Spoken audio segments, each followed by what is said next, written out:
कुमति हरतु है। मार्ग बताई देत, भाव हो भगति देत, प्रेम की प्रतीति देत। अभरा भरतु हैं, अकेले सदगुरु अपने शिष्य को क्या सब देते हैं, यह सुनिए आप लोग। बहुत बड़ा गुरु का पर्व है और बहुत गुरु पूर्णिमा पर मैंने बहुत विषयों पर चर्चा की है, लेकिन आज हमारे दिमाग में सुंदरदास जी महाराज की वाणी आ गई है। सांचो उपदेश देत, भली भली सीख देत। गुरु महाराज की तरफ आप लोग देखिए और यह भावना मन में इन वाणी को सुनते हुए करते जाइए, गुरु महाराज क्या सब हम लोगों को देते हैं। यह सब चीज दुनिया में और कोई देने वाले हैं कि नहीं है, यह भी मन ही मन विचार करते जाइएगा। गुरु महाराज की तरफ देखते रहिए और मन में भाव रखिए, कितने बड़े दाता के सामने हम बैठे हैं कि गुरु महाराज क्या क्या देते हैं, क्या नहीं देते। इनसे ज़्यादा और दुनिया में कौन दे सकते हैं। तब आपकी छाती चौड़ी हो जाएगी कि हम कैसे के सामने बैठे हैं, कैसे के हैं, कैसे के शिष्य हैं, कैसे को हमने अपना आराध्य देव बनाया, कैसे की पूजा अर्चा करने के लिए आज हम आए हैं। कितना बड़ा त्यौहार, कितना बड़ा उत्सव मनाने के लिए हम लोग कहाँ कहाँ से एकत्रित हुए हैं। जब यह भाव आपके दिल में इस वाणी को सुनते हुए उमड़ता जाएगा, तब गुरु महाराज की महिमा समझ में आएगी। साचो उपदेश देत, सबको याद कर लेना, कोई बड़ा पद नहीं है। साचो उपदेश देत, भली भली सीख देत, समता सुबुद्धि देत, कुमति हरतु है, ज्ञान देत। यह कितनी बड़ी बात है। भगवान श्री कृष्ण ने बतलाया, ज्ञानं लब्ध्वा पराम शांति अचिरेणाधिगच्छति। ज्ञान की प्राप्ति जीवन में हो जाए, पराम शांति, परम शांति की प्राप्ति। परम शांति, एक तो शांति होती है मन में जो इच्छा उत्पन्न हुई, उस इच्छा के अनुरूप पदार्थ मिल गया तो कुछ क्षण के लिए मन शांत हो गया। संसार का कोई पदार्थ आप चाहते हैं, वह पदार्थ मिल गया, कुछ क्षण के लिए मन शांत हो गया। और फिर मन तो बैठने वाला है नहीं, दूसरा पदार्थ चाहेगा, फिर यह शांत कर देगा। परम शांति की प्राप्ति जिस ज्ञान से होती है, वह ज्ञान एक सद्गुरु ही दे सकते हैं और कोई नहीं दे सकते। जो शांति कभी अशांति में नहीं बदले, उसी को परम शांति कहते हैं।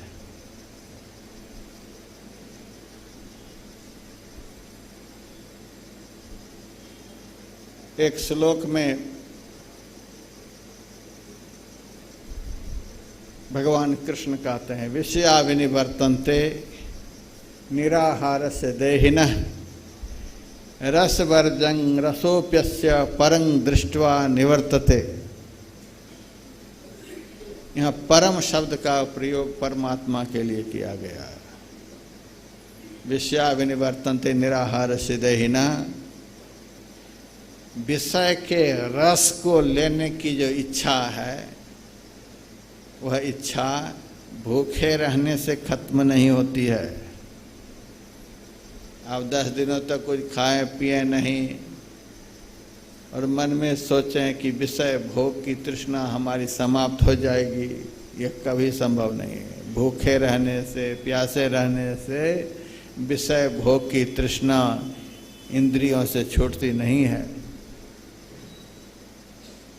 रसवर्जं रसोप्यस्य, संसार के विषय रस की आसक्ति आकर्षण तब समाप्त होता है जब परम दृष्टवा, परम का दर्शन होता है। परम का अर्थ यहाँ किया गया है परमात्मा से। परमात्मी आनंद, परमात्मा में जो रस है, परमात्मा में जो आनंद है, वह आनंद वह रस जब प्राप्त होता है तब विषय भोग का आकर्षण समाप्त होता है। ऐसे समाप्त नहीं होता है। न तीर्थों में जाने से, न व्रत करने से, न उपवास करने से, दुनिया का कोई भी शुभ कर्म सत्कर्म से विषय भोग का आकर्षण दूर नहीं हो सकता है। परम दृष्टवा निवर्तते, भगवान कहते हैं परम के दर्शन से ही विषयों का आकर्षण दूर होता है। तो जिस ज्ञान से विषय भोग का आकर्षण नष्ट हो जाता है, परम दृष्टवा, परम का दर्शन होता है, परमात्मा का दर्शन होता है, वह ज्ञान एकमात्र सद्गुरु ही संसार में दे सकते और कोई नहीं दे। ज्ञान दे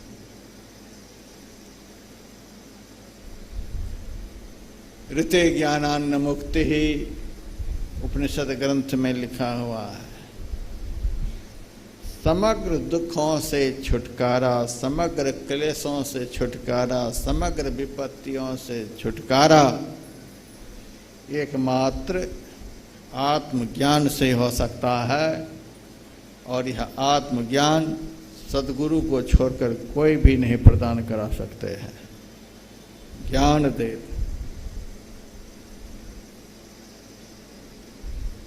उसके बाद कहते हैं ध्यान दे। आंख बंद करके हम लोग ध्यान करने के लिए बैठ सकते हैं, यह हमारे बस की बात है। आंख बंद कर ध्यान करने के लिए बैठना यह हमारे बस की बात है। लेकिन ध्यान में कुछ दिखना यह हमारे बस की बात नहीं है। इस बात को भी आज आप लोग गांठ बांध कर जाइएगा। ध्यान करना हमारे बस की बात है। ध्यान में मन का एकाग्र हो जाना, ध्यान में कुछ दिख जाना, ध्यान में कुछ प्राप्त हो जाना, यह हमारे बस की बात नहीं, यह तो गुरु महाराज के बस की बात है।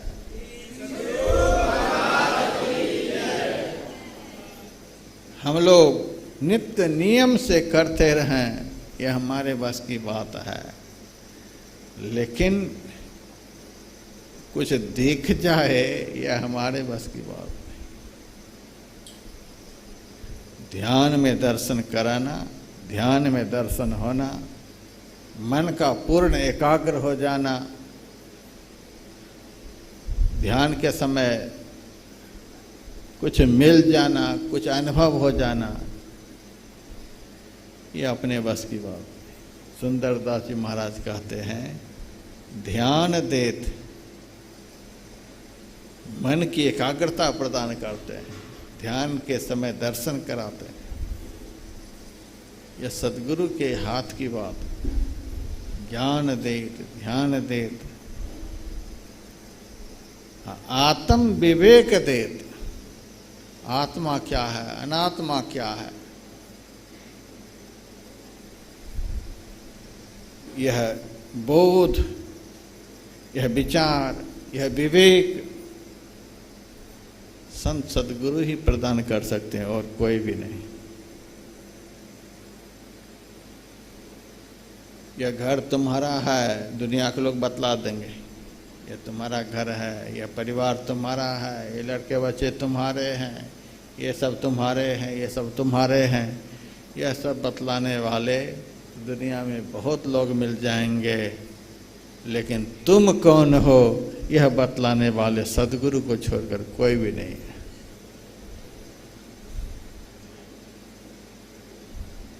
आत्म विवेक देत, ब्रह्म को बताई देत, ब्रह्म में चरत है।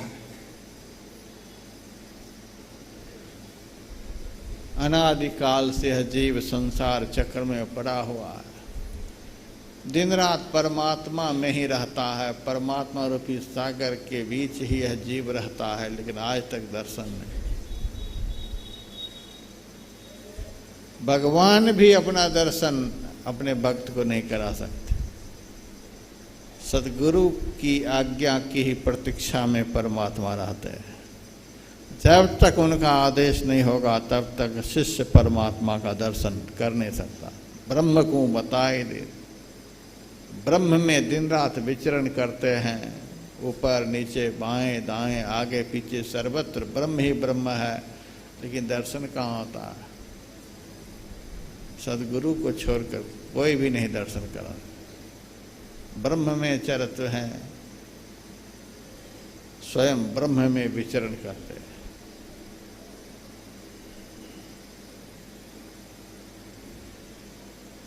मार्ग बताई देत, भाव हो भगति देत, प्रेम की प्रतीति देत, अभरा भरत हैं। संसार का रास्ता तो सब बतला देते हैं, यहाँ से वहाँ चले जाओ, वहाँ से वहाँ चले जाओ, वहाँ से वहाँ चले जाओ, लेकिन जिस रास्ते पर चलने से जीव अपना मंजिल को प्राप्त कर लेता है, जिस रास्ते पर चलने से जीव अपना परम कल्याणमय घर का दर्शन कर लेता है, उस रास्ते का पता सद्गुरु को छोड़कर कोई भी नहीं बतला सकता। दाता सतगुरु धन्य धन्य जो राह लखा देते, कल्याण का मार्ग, भक्ति का मार्ग, परम शांति का मार्ग, परम आनंद का मार्ग, परमात्मा सुख का मार्ग, यह मार्ग सद्गुरु को छोड़कर संसार में कोई भी नहीं बतला सकता। मार्ग बताए देत, भाव हो भगति देत। एक तो भक्ति होती है, एक भावमयी भक्ति होती है। जिस भक्ति के साथ भावना नहीं हो, प्रेम नहीं हो, वह प्रदर्शन है, वह भक्ति नहीं, भावनामयी भक्ति। चैतन्य चरितावली को मैं पढ़ रहा था, तो उसमें देखने को मिला कि चैतन्य महाप्रभु जगन्नाथपुरी जा रहे हैं। रास्ते में एक जंगल मिला और उस जंगल में एक ब्राह्मण बैठकर गीता का पाठ कर रहा था, लेकिन सारे श्लोक अशुद्ध ही मुंह से निकलते थे। पढ़ा लिखा था नहीं, लेकिन गीता पढ़ रहा था। पाठ तो अशुद्ध कर रहा था, लेकिन दोनों आंखों से आंसू की धारा बह रही थी। चैतन्य महाप्रभु के मन में हुआ, एक भी श्लोक शुद्ध नहीं, आंखों से अविरल धारा बह रही है, पाठ छोड़ नहीं रहा है। जब पाठ समाप्त हुआ, ब्राह्मण देवता अपने घर चलने के लिए तैयार हुए। चैतन्य महाप्रभु ने कहा, ब्राह्मण देवता, आप यहाँ जंगल में आकर के गीता का पाठ करते हो, क्या तुम्हारा अपना घर नहीं है? यहाँ आकर पाठ करते हो, फिर पाठ करते वक्त रोते भी जाते हो, रो क्यों रहे हो? ब्राह्मण देवता ने कहा, हम पढ़े लिखे ब्राह्मण नहीं हैं, महामूर्ख हैं, एक अक्षर नहीं पढ़े, लेकिन गीता के प्रति हमारा बहुत प्रेम है,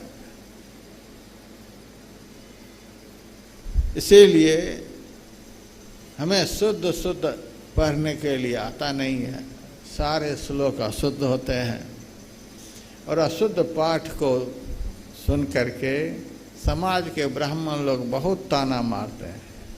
ये पढ़ने के लिए आता ही नहीं, तो काहे के लिए पढ़ता है, काहे के लिए पढ़ता है, सीख लो कहीं जा कर के, अपने मन से पढ़ते रहता है। कुछ से कुछ अशुद्ध उच्चारण कभी नहीं करना चाहिए, महादोष होता है, क्या से क्या बोलते हैं, मन में बड़ा दुख होता है। लेकिन गीता पाठ किए बगैर रहा नहीं जाता है। तो देखता हूँ कि दरवाजे पर पाठ करता हूँ तो लोग ताना मारते हैं, कुछ से कुछ कहते हैं।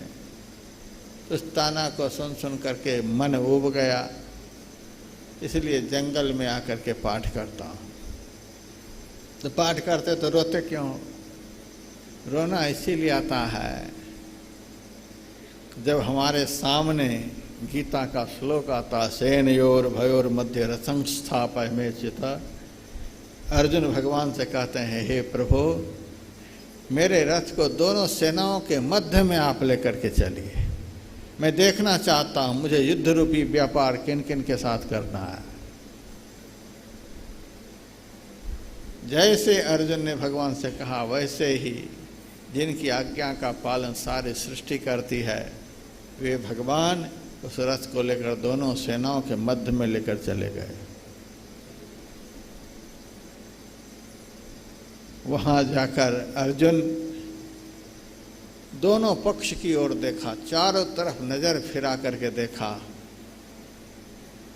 उनको सब अपना ही दिख रहा था। ये हमारे मामा है, ये हमारे चाचा है, ये हमारे संबंधी हैं, इन्हीं से हम युद्ध करेंगे। मोहग्रस्त हो गया, इनको मार करके हम राज्य करेंगे। महामोह उत्पन्न हो गया, रथ पर से उतर गया, गांडीव रख दिया, भगवान से हाथ जोड़कर कहता है कि मैं युद्ध नहीं करूंगा। अर्जुन हाथ जोड़ करके खड़ा है और भगवान कृष्ण एक हाथ से बागडोर पकड़े हुए हैं और एक हाथ से ज्ञान मुद्रा से अर्जुन की तरफ देख रहे हैं और उपदेश कर रहे हैं। वह दृश्य हमारे सामने रहता है। जब मैं इस श्लोक को पढ़ता हूँ तो महाभारत काल का वह दृश्य मेरे सामने आ जाता है कि अर्जुन युद्ध से विमुख होकर के हाथ जोड़कर भगवान के सामने खड़ा है और भगवान बड़े प्यार से उनके मोह को दूर करने के लिए उपदेश दे रहे हैं। वह दृश्य जब मेरे सामने होता है, हृदय विह्वल हो जाता है, इसीलिए रोना आ जाता है। तो गीता का पाठ तो सब करते हैं, वह पाठ कर रहे हैं। यह गीता की भक्ति है पाठ करना, लेकिन इतना भाव हो पाठ करते समय, इसको भावमय भक्ति कहते हैं। मंत्र तो दुनिया के लोग जप ही रहे हैं, लेकिन मंत्र का जाप करते हुए आंख से अविरल धारा भी बहे, इस तरह का सिमरन सबसे नहीं होता। ध्यान तो सब लगा ही रहे हैं, लेकिन ध्यान करते समय ध्यान में जब दर्शन नहीं होता है तो आंख से आंसू की धारा बहती है। आंसू की धारा बहे, ध्यान में मन लगा हुआ रहे, ऐसा भावमय भजन, ऐसा भावमय ध्यान सबसे नहीं होता है। और इस तरह का भजन हुए बगैर भजन में आनंद भी नहीं आता है। हम बेटा के लिए रो लेते हैं, बेटी के लिए रो लेते हैं, दुनिया का काम नहीं होता तो उसके लिए रो लेते हैं, घर मकान के लिए रो लेते हैं, कंकड़ पत्थर के लिए रो लेते हैं, रोग व्याधि के लिए दुनिया भर का रो लेते हैं। अब भजन में मन नहीं लगता है तो कभी रोना आता है। और जब तक भजन के समय भाव उत्पन्न नहीं होगा, तब तक भजन में कुछ मिलना, कुछ दिखना बहुत मुश्किल है। जिस भजन से कुछ दिखता है, जिस भक्ति से कुछ अंदर में अनुभव होता है, उसको भावमयी भक्ति कहते हैं। इस तरह की भावमयी भक्ति का प्रदान, दान संत सतगुरु के अलावा और कोई नहीं कर सकते। भाव हो भगति देत।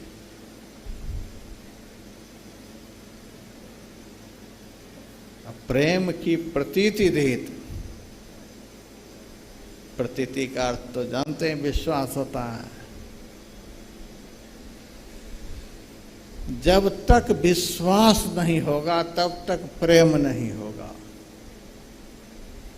यह भी सुन लीजिए, बिन विश्वास भगत नहीं, तहि बिन द्रवहि न राहु। जब तक विश्वास नहीं होगा तब तक प्रेम नहीं होगा।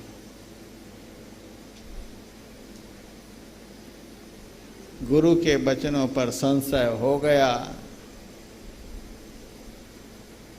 दर्शन कभी नहीं होगा। पार्वती माता का वचन रामायण में तुलसीदास जी महाराज लिखते हैं, गुरु के वचन प्रतीति न जाके, सपने हो सुख सिद्धि सुलभ न ताके। गुरु के वचनों पर जिनको विश्वास नहीं है, तो जागृत में कौन के स्वप्न में भी सुख और सिद्धि प्राप्त नहीं हो सकती है। अब विश्वास का अर्थ होता है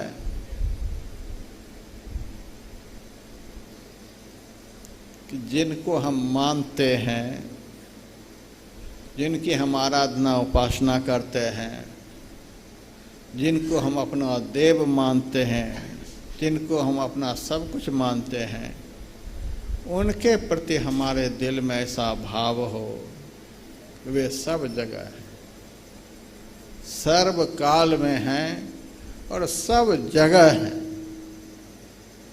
इसी का नाम है विश्वास। जिनको हम भजते हैं, जिनको हम पाना चाहते हैं, वे सर्व काल में हैं और सब जगह है। इससे बहुत पाप खत्म हो जाएगा। आदमी पाप तभी करता है जब वह समझता है कि हमें देखने वाला यहाँ कोई नहीं है। जब यह पक्का हो जाएगा कि हमें कोई देख रहा है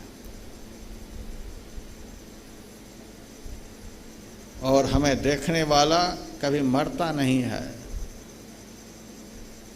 वह त्रिकालाबाधित तत्व है, सब जगह है और सब जगह हमको देख रहा है, ऐसा भाव जब होता है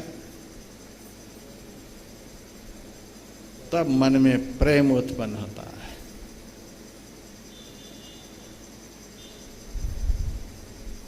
इस तरह का भाव, इस तरह का दृढ़ विश्वास, इस तरह का प्रेम, यह भी गुरु से ही प्राप्त होता है। इस तरह का भाव प्रेम गुरु ही प्रदान करते हैं और कोई भी नहीं।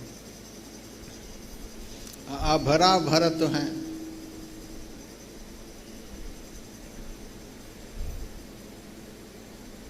जैसे ज्ञान कम होगा वैसे ज्ञान को भर देंगे, ध्यान कम होगा ध्यान भर देंगे, बुद्धि कम होगी बुद्धि भर देंगे। शिष्य के जीवन में जिन सद्गुणों का अभाव सद्गुरु देखते हैं उसको परिपूर्ण कर देते हैं। अभरा भरत हैं।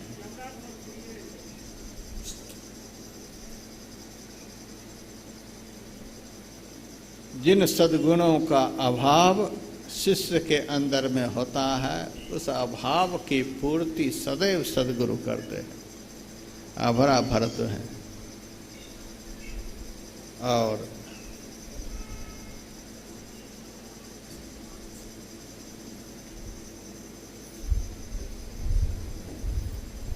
आखिर में सुंदरदास जी महाराज कहते हैं, सुंदर कहत जग संत कछु लेत नाही, निसी दिन संत जन देवो ही करत हैं। आज के संत से दुनिया परेशान है, पता नहीं शिष्य क्या क्या मांगते रहते हैं। लेकिन सच्चे संत का परिचय, सच्चे सद्गुरु का परिचय सुंदरदास जी महाराज देते हैं। सुंदर कहत जग संत कछु लेत नाही, जिनका जीवन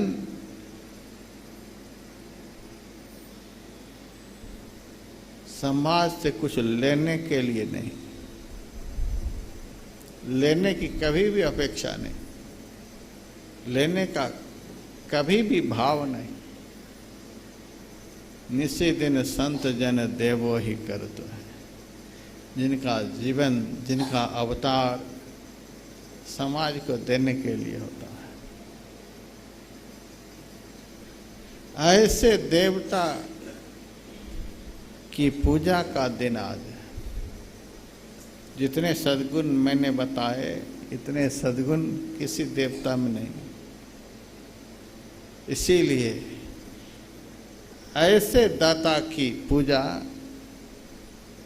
सब देवी देवता करते हैं। ऐसे दाता की पूजा स्वयं भगवान भी करते हैं। ऐसे दाता की पूजा का आज दिन है। और मैं यह कह सकता हूं, आज का त्योहार जिन्होंने मना लिया, आज के उत्सव में जो शामिल हो गए,